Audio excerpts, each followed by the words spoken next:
Baik, narasumber pertama kita ada Bapak Dr. Stanley R. Paparan. Selamat malam, Pak Stanley. Selamat malam. Beliau adalah Wakil Ketua 1 Bidang Akademik dan Dosen Apologetika di STT Muria, Jakarta. Jadi Pak Stanley adalah narasumber atau pembicara pertama dalam webinar kita pada malam hari ini. Dan selanjutnya kita akan mendengarkan materi yang akan disampaikan oleh para narasumber kita yang telah saya sebutkan tadi.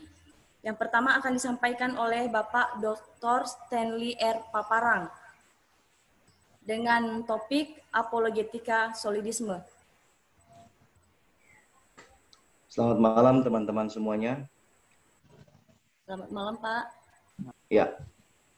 Pertama-tama kita harus memahami bahwa dalam agama manapun itu pasti ada pertanyaan yang diajukan. Entah itu sebagai autokritik, kritik internal, ataupun kritik terhadap agama di luar dari dirinya sendiri. Kita melihat bahwa ada banyak sekali pertanyaan yang diajukan kepada iman Kristen. Tetapi kepada iman lain juga bisa diberikan sebagai standar ganda. Nah, perhatikan poin saya di bagian pertama di sini adalah setiap pertanyaan yang diajukan kepada iman Kristen, pertanyaan yang sama atau standar yang sama kita bisa gunakan kepada agama yang lain. Artinya, kita harus adil dalam memberikan pertanyaan. Misalnya begini, Zakir Naik mengikuti tradisi pemikiran Ahmed Deedat mengatakan begini, coba cari dalam Alkitab apakah ada Yesus mengatakan akulah Tuhan, sembahlah aku. Nah, lalu standar gandanya bagaimana? Kita bisa mengatakan begini, coba cari dalam Al-Quran di mana Muhammad mengatakan akulah Nabi, ikutlah aku. Tidak ada perkataan itu. Mengapa tidak ada? Karena memang Al-Quran itu bukanlah perkataan Muhammad, tapi perkataan Jibril. Paham maksud saya? Jadi standar ganda di sini bisa digunakan kepada agama yang menuduh demikian. Yang kedua misalnya, Ustadz Mokoginta ya, almarhum itu dia mengatakan begini, coba cari dalam Alkitab apakah ada Yesus beragama Kristen. Ini kan pertanyaan tidak ada jawaban dalam kitab suci. Tapi kita juga bisa mengatakan, coba cari dalam Al-Quran, di mana mengatakan Allah beragama Islam. Yang sama-sama tidak ada. Jadi sebenarnya pertanyaan itu tidak menggiring fakta, tapi hanya menggiring sebuah opini yang memang tidak ada jawabannya. Karena Kristen itu adalah pengikut Kristus. Dia mengikut Kristus. Jadi Yesus bukan beragama Kristen, malah kita ikut dia. Sama dengan orang Islam mengikuti Allah mereka, maka dikasih nama agama Islam, ya, berserah diri kepada Allah, atau patuh kepada Allah. Jadi Allah tidak beragama Islam atau Yesus tidak beragama Kristen karena dua substansi pertanyaan ini memang tidak ada dalam kitab suci masing-masing. Tapi kalau itu hanya ditujukan kepada Kristen, rasanya tidak adil. Sehingga semua jenis pertanyaan itu harus memiliki nilai keadilan tersendiri. Jangan sampai kita orang Kristen terlalu terpojok dengan berbagai jenis pertanyaan. Karena kalau saudara-saudara bisa memperhatikan pertanyaan-pertanyaan yang diajukan kepada iman Kristen, kadang memang tidak masuk akal, tapi bisa saja itu mempengaruhi iman Kristen. Saya menduga bahwa banyak mualaf yang terjebak dalam pertanyaan-pertanyaan demikian. Misalnya ada satu orang mualaf mengatakan begini, itu di kitab Kidung Agung kok ada kata buah dada. Lalu dia beranggapan bahwa harusnya firman Allah itu suci, kudus. Nah pertanyaannya, apa ada masalah kalau Tuhan menyebut itu buah dada? Emangnya dia tidak pernah lihat buah dada? Kan dia sendiri yang ciptakan. Jadi tidak ada persoalan. Kecuali manusia tidak punya buah dada, baru kita menuduh dia punya buah dada, itu keliru. Tapi kan secara natural menyebut itu buah dada tidak ada masalah. Karena memang manusia punya, perempuan punya. Jadi no problem. Tapi penyebutan itu tidak boleh dipahami dalam satu aspek saja, artinya aspek negatif. Tapi kalau kita berbicara mengenai unsur-unsur biologis dalam konteks yang baik, itu tidak ada masalah, it's okay. Karena pendapatannya tepat, misalnya. Sehingga kita bisa memperhatikan bahwa semua pertanyaan itu harus adil ditempatkan pada porsi masing-masing dan kita bisa menggunakan standar ganda. Nah, tadi kita melihat dalam konteks solidisme, solid itu berarti kokoh atau padat dalam pengertian berbobot, sehingga isme itu sebuah paham atau pendirian. Sehingga kalau kita berangkat dari definisi itu, solidisme berarti sebuah pemahaman yang solid yang dapat dipertanggungjawabkan. Nah, kita masuk ke slide keempat ya. Ini sudah lewat, ini juga lewat. Nah, definisi solidisme di ruang teologi. Dalam ruang teologi, konteks solidisme dipahami sebagai tindakan untuk melihat dan memahami tentang signifikansi konstruksi teologis yang mengusung cara bekerja, aspek-aspek seperti konteks, definisi, dan klasifikasi, sehingga menghasilkan sebuah argumentasi ilmiah yang kuat dan objektif atau solid, didasarkan pada data, solid didasarkan pada pemahaman komprehensif, juxtaposisi, dan demarkasi. Lanjut. Dalam proses berpikir, manusia dapat menciptakan cara bagaimana dia berpikir tentang sesuatu hal. Jadi penekanan di sini adalah bagaimana orang berpikir untuk mencari sebuah kesimpulan, mencari pemahaman, dan menyampaikan sebuah keyakinan. Ada aspek-aspek tersebut merupakan konsekuensi logis dari sebuah proses berpikir. Maksudnya kesimpulan, pemahaman, dan keyakinan itu adalah aspek-aspek yang merupakan konsekuensi logis. Jadi dalam sistem berpikir ada konsistensi logis dan juga ada konsekuensi logis. Lanjut. Logika tentu berperan ya dalam ruang kita berteologi. Logika menjadi sebuah media yang aktif untuk menyampaikan informasi. Apologetika juga bergerak dalam ruang logika, tapi kalau hanya mengandalkan logika tanpa ada substansi teologis, itu kita akan bisa menyampaikan sesuatu yang tidak memiliki dasar. Misalnya kita bicara iman Kristen, ya selain dia punya dasar logis, tapi dia juga punya dasar teologis untuk menyampaikan kebenaran itu berdasarkan fakta. Lanjut. Nah, dalam ruang agama, manusia pun mengandalkan logika untuk memahami siapa Allah. Jadi logika tidak bisa disingkirkan dalam teologi, sebab logika itu yang dipakai untuk memahami Allah. Tetapi memahami Allah, memang kita menggunakan logika, tapi dari pihak Allah, dia menyatakan diri. Artinya dengan logika kita mencerna segala sesuatu yang dapat kita cerna, tetapi di satu sisi juga ada aspek iman yang juga menentukan. Kadang logika tidak sampai kepada sebuah pemahaman yang sempurna, tapi seringkali pemahaman itu bisa diteguhkan dengan iman. Iman itu keyakinan. Saat logika tidak sanggup untuk memahami misteri tentang personalitas Allah, Tuhan memberikan iman supaya kita bisa yakin bahwa meskipun dia tak terpahami sepenuhnya, kita bisa merasakan kasih, penyertaan, mujizat, dan lain sebagainya. Slide berikutnya. Nah, ini lewat saja ya. Ini tadi sudah bicara mengenai iman. Lewat. Nah, apologetika solidisme. Konteks ini mengusung satu, bicara mengenai konteks, definisi, dan klasifikasi. Nanti di slide berikutnya ada dua gambar yang menjelaskan mengenai apologetika solidisme. Pada prinsipnya, jika pengajuan pertanyaan terhadap iman Kristen, maka natur pertanyaan yang sama, jika pengajuan pertanyaan iman Kristen, maka natur pertanyaan yang sama bisa juga digunakan pada iman agama lain. Nah, konsistensi logis ini menjadi dasar bagaimana berapologetika. Jadi prinsip berapologetika memang standar ganda itu bisa digunakan, tapi itu bagian kecil dari bagaimana berapologetika. Seorang apologet itu pertama-tama dia harus orang yang percaya. Mengapa percaya? Karena dia akan mempertanggungjawabkan kepercayaan itu. Meskipun bagaimana dari dia menjelaskan iman itu bisa tidak dipahami oleh orang lain, tapi setidaknya kita harus menegaskan bahwa ini iman kita. Soal dia percaya dan tidak kan itu urusan lain. Karena buktinya juga iman dia juga kita tidak terima. Jadi kita harus adil menilai iman. Bagi agama lain iman Kristen salah, ya kan? Bagi kita iman agama lain salah, kan sama saja. Jadi kalau ranah itu bisa menjadi sebuah iman eksklusif yang tidak bisa diganggu gugat. Meskipun kadang-kadang serangan-serangan terhadap iman Kristen itu selalu bukan karena keinginan untuk mencari tahu, tapi memang selalu mengada-ada dan mencari kesalahan supaya iman Kristen ini bisa gugur.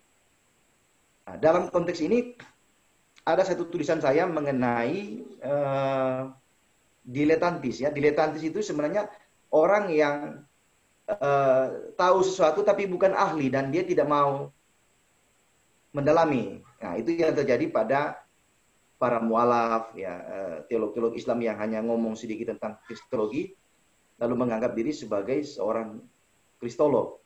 Kalau meminjam istilah Pak Deking Gadas, kristologi balon ya. Jadi ditiup besar tapi ditusuk jarum tidak ada isinya, ya angin semua. Berarti kan itu omong kosong. Kalau pada prinsip saya ya kristologi Doraemon, ya kristologi yang ya suka-suka gue lah, mau tafsir bagaimana itu hak saya. Itu keliru. Karena iman Kristen didasarkan pada prinsip penafsiran yang kredibel, yang dapat dipertanggungjawabkan, dan betul-betul melihat pada aspek historis dan teologis maupun dogmatis. Apologetika solidisme menerapkan prinsip konsistensi logis dan konsekuensi logis yang tadi saya sudah singgung. Nah, konsisten pada konteks, definisi dan klasifikasi, dan konsekuensi bagi setiap pertanyaan yang tidak berdasar yang ditujukan kepada iman Kristen juga dilakukan secara adil pada agama lain. Lanjut pada slide berikutnya.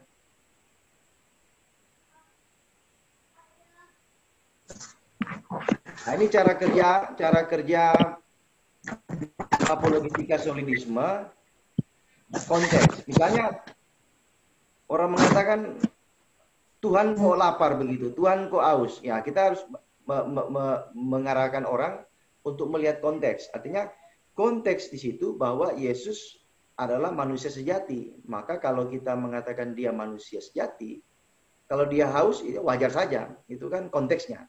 Nah, kemudian definisi. Misalnya definisi ini kita menyebut Yesus sebagai anak manusia. Ya memang dia manusia. Kalau kita menyebut dia anak kambing, ya memang kambing yang kelihatan. Anak babi, ya memang babi. Itu definisi. Jadi kalau kita menerapkan prinsip definisi misalnya, Yesus sebagai Tuhan. Tuhan itu bukan fisikal. Selalu saya katakan kepada teman-teman yang beragama lain, ketika mereka mengatakan Tuhan mati, saya bilang bukan. Tuhan itu bukan fisikal. Tapi Tuhan itu adalah gelar bagi Yesus. Yang artinya, kalau kita bicara definisi, Tuhan adalah pribadi yang berkuasa. Jadi kita mengukur definisi Tuhan itu dari perbuatan. Jadi disebut disebut Tuhan, maka harus ada pembuktian.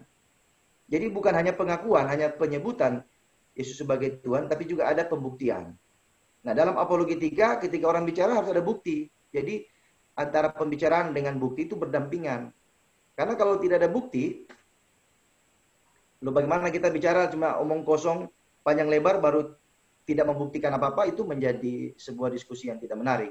Artinya kita buang-buang waktu saja. Lalu yang ketiga ada klasifikasi. Klasifikasi itu pembagian. Misalnya, saya berbicara mengenai kata bodoh. Ya. Bodoh itu ada 3 klasifikasi. Yang pertama, bodoh dalam hal pengetahuan. Yang kedua, bodoh dalam hal moralitas. Dan yang ketiga, bodoh dalam hal spiritualitas. Jadi kalau kita mengatakan dia bodoh, harus ada klasifikasinya. Ini bodoh dalam hal apa dulu ini? Misalnya tindakan dia bisa dianggap sebagai tindakan bodoh. Itu berarti tindakan, bukan bicara pengetahuan. Lain lagi dengan moralitas. Sehingga cara kerja dari solidisme itu bicara mengenai konteks, definisi, dan klasifikasi. Yang terakhir, hasil kerja. Ini kan tadi cara kerja, lalu slide berikut itu bicara mengenai hasil kerja. Nah, hasil kerja dari apologetika solidisme adalah pemahaman yang komprehensif, pemahaman yang juxtaposisi atau penjajaran, kesejajaran, dan yang ketiga demarkasi, artinya pembatasan. Nah, komprehensif ini bicara apa? Misalnya kalau kita bicara kristologi, ya harus paham dulu kesatuan hipostatik, artinya dua natur Yesus.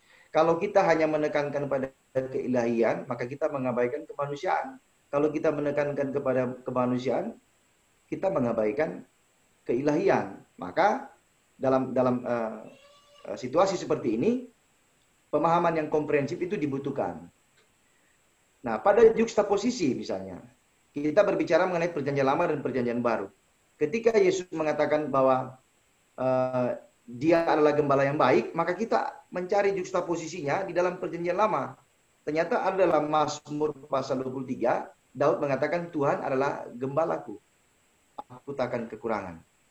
Yesus di dalam Yohanes pasal 11 kalau tidak salah atau pasal 10, itu dia mengatakan bahwa akulah gembala yang baik. Nah, ini bicara mengenai juxtaposisi. Ada juga aspek lain, misalnya Yesus menyatakan diri sebagai juru selamat yang bisa membangkitkan orang mati, itu juga sedang menjuxtaposisikan dirinya dengan Allah dalam perjanjian lama atau Yahweh dalam perjanjian lama. Kita bisa cari juxtaposisi ini di dalam pernyataan Yesus ataupun tindakan-tindakan Yesus. Lalu yang terakhir dari hasil kerja adalah demarkasi, pembagian. Misalnya tadi saya sudah singgung ya, kalau bicara mengenai kematian Yesus, maka seperti yang dikatakan Paulus dan juga Rasul Petrus, bahwa Yesus mati dalam keadaannya sebagai manusia. Inilah demarkasi. Artinya ketuhanan tidak mati. Tidak ada Tuhan yang mati. Kalau misalnya bupati, ada orang yang menjabat sebagai bupati, lalu kita mengatakan, oh, Bupati Tolikara meninggal. Nah, yang meninggal jabatan bupati apa orang yang menjabat bupati? Tentu yang mati itu adalah orang yang menjabat sebagai bupati. Jabatannya tidak ikut mati. Karena bisa orang juga menggantikan dia dengan jabatan yang sama. Tetap namanya bupati. Nah, jadi demarkasi ini diperlukan untuk melihat konteks kristologi misalnya antara natur ilahi dan juga natur manusia, sehingga kita bisa membedakan dua itu, atau ada pembagian. Contoh praktis adalah dalam Markus, saya lupa pasal berapa, pasal 13 kalau tidak salah, Yesus mengatakan mengenai hari itu tak seorang pun yang tahu, ya. Anak pun juga tidak, hanya Bapa di surga. Penafsiran yang berkembang adalah kita harus melihat di sini demarkasi bahwa Yesus dalam kondisinya sebagai manusia memang tidak tahu. Jadi ada semacam penerapan natur kemanusiaan Yesus dalam konteks tertentu. Sedangkan pada konteks yang lain, keilahian Yesus juga ditonjolkan atau ditampilkan. Misalnya, Yesus berjalan di atas air. Yesus menyembuhkan orang lumpuh. Dia membangkitkan Lazarus. Dan mujizat yang lain. Sehingga kalau bicara demarkasi, maka ada pembagian antara natur ilahi Yesus dan juga natur kemanusiaan Yesus. Juxtaposisi itu bicara mengenai kesejajaran antara klaim Yesus dengan Yahweh dalam perjanjian lama, sedangkan komprehensif itu berbicara mengenai totalitas dari bagaimana kita melihat Yesus sebagai Allah dan juga sebagai manusia secara utuh, sehingga kita tidak kehilangan satu poin penting dari kristologi, sehingga pemahaman kristologi kita menjadi pincang. Nah, ini sangat dibutuhkan dalam kita berapologetika. Nah, itu saja dari saya. Ya, terima kasih.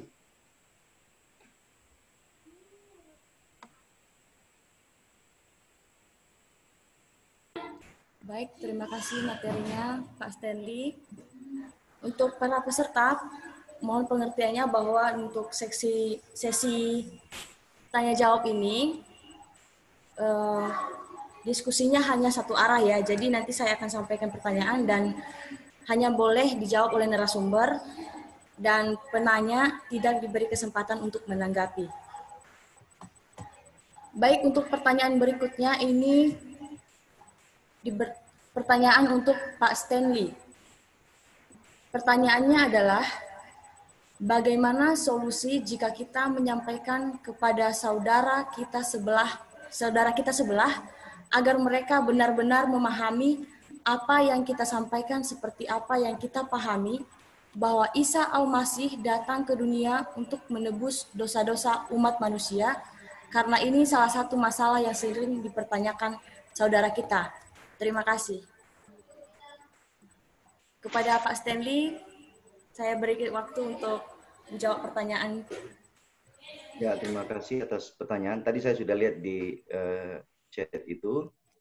ada banyak pertanyaan, sehingga saya berpikir bahwa kita harus buat sesi kedua untuk khusus menjawab pertanyaan, karena banyak sekali pertanyaan, termasuk kepada Pak Eli, kepada Pak Sam, dan juga saya dan pemateri yang lain. Jadi ada 4 orang, itu ditanyakan semua, karena waktu kita sudah cukup lama ya, sudah lebih dari 1 jam. Jadi kalau bisa di sesi kedua untuk khusus tanya jawab, karena itu penting juga untuk memberikan arah bagi kita yang berhadapan dengan setting sosial, sebagaimana yang dijelaskan oleh Pak Eli tadi. Khususnya di Indonesia, perang iman itu kan menjadi sebuah, tidak hanya wacana teologis, tapi juga wacana untuk pemurtadan atau penginjilan, macam-macam dengan berbagai bentuk. Tapi dalam kita menjelaskan iman Kristen memang ada 2 problem. Problem yang pertama, ada orang yang tertarik untuk belajar tentang Yesus Kristus, Isa Al-Masih. Yang kedua, ada orang yang tidak tertarik sama sekali. Meskipun kita menjelaskan dengan metode eksegetis, dengan biblika, pakai ayat bukti, lalu kesaksian, misalnya ada pertobatan dari Islam masuk ke Kristen, itu sama sekali tidak menolong. Jadi 2 aspek tadi, yang pertama ada orang yang tertarik ketika dia rindu untuk mendapatkan gambaran utuh tentang Yesus Kristus, maka ada kemungkinan orang itu bisa paham apa yang kita jelaskan. Tapi ada versi yang kedua, ya termasuk juga oponen kita, ataupun para mualaf yang seperti istilah Pak Deki, kristolog balon itu ditusuk ya angin semua. Kita menjelaskan dengan metode apapun, mau pakai setting sosial, mau pakai eksegetis, mau pakai ayat studi leksikal, tetap saja enggak bisa. Dia tidak mengena ke situ. Itu problem. Dan di semua agama punya tipe begitu. Ada tipe yang tertarik, ada yang masa bodoh, you menjelaskan model bagaimanapun tetap ditolak. Jadi sudah ada demarkasi antara pengetahuan yang harus dia dapatkan dari penjelasan mengenai Yesus Kristus yang datang ke dunia.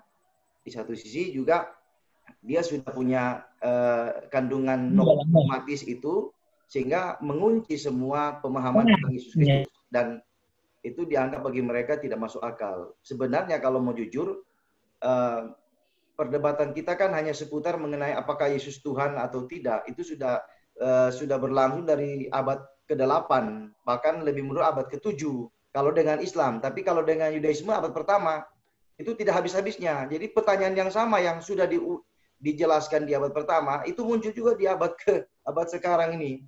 Sama saja. Jadi entah itu terlepas dari apa yang dikatakan Pak Eli itu setting sosial, ataupun lingkungan sosial, ataupun arogansi teologis, itu juga bisa menjadi pemicu bagaimana kita tidak punya titik temu dalam hal keilahian Yesus misalnya, atau inkarnasi Yesus ditolak, lalu dianggap itu Yohanes 1 ayat 1 itu diplagiasi oleh Yohanes misalnya, atau Matius 28 dianggap palsu, dan macam-macam. Jadi ada banyak cara yang ditempuh oleh oponen, sehingga mereka tidak mau menerima. Kalau dalam istilah Alkitab, hati mereka telah dibutakan, ya, pikiran mereka telah dibutakan oleh ilah zaman ini. Sehingga saya sudah sering berdiskusi di Facebook ya dengan teman-teman, termasuk dengan Bang Eli. Ya kalau ada mualaf yang memang mulutnya tidak beres, ya memang cari makannya dari situ. Kalau mau jadi mualaf, itu hukum pertama itu harus tolak Yesus dan hina Yesus. Itu saja. Tidak ada rumusan yang lain. Mau bicara di Amerika, kayak di Jerman, di Belanda, sama.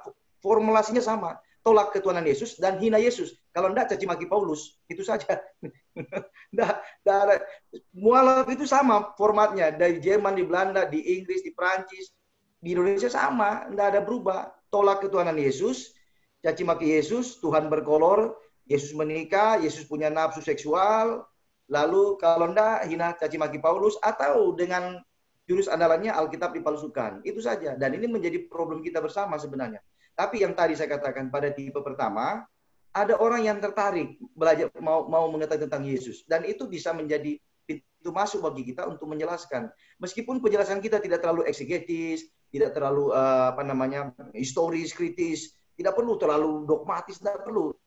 Orang cuma paham bahwa Yesus mengasihi Anda, Yesus mengampuni dosamu, dan Yesus menawarkan keselamatan hidup, orang bisa bertobat. Jadi kadang-kadang teolog kalah dengan jemaat biasa yang bisa mempertobatkan orang lain. Tapi teolog kan penjelasannya, wah, menurut Calvin gitu kan, menurut Arminian gitu. Kadang terlalu dalam sehingga orang tidak paham. Jadi sebenarnya metode kita menginjil harus lebih melihat situasi sosial.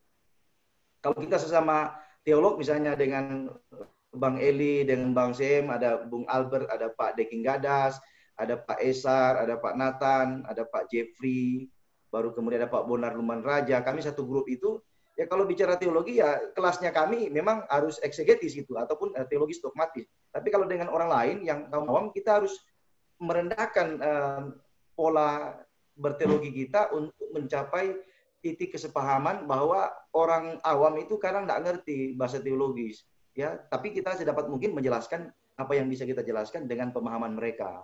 Nah, itu saja dari saya. Terima kasih. Baik, terima kasih Pak. Narasumber, saya beri waktu 1 menit untuk menyampaikan closing statement untuk setiap materi yang telah disampaikan. Dimulai dari Pak Stanley, silakan Pak.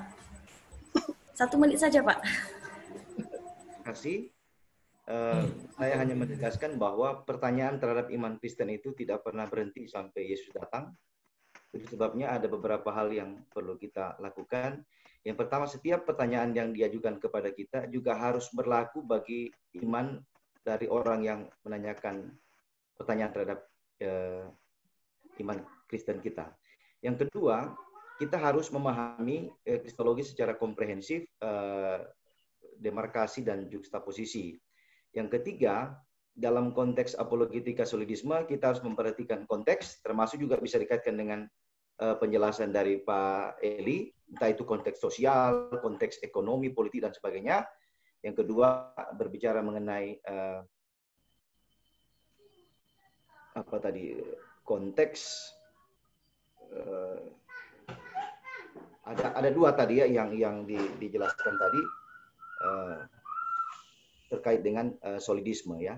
Jadi hasil kerja juga yang tadi saya sebutkan itu juga bisa menjadi panduan bagi kita untuk bagaimana mempertanggungjawabkan iman kita kepada online. Intinya kita tetap belajar dan memahami lingkungan kita dengan baik sehingga kita tidak menimbulkan konflik sosial di lingkungan kita. Itu saja. Terima kasih.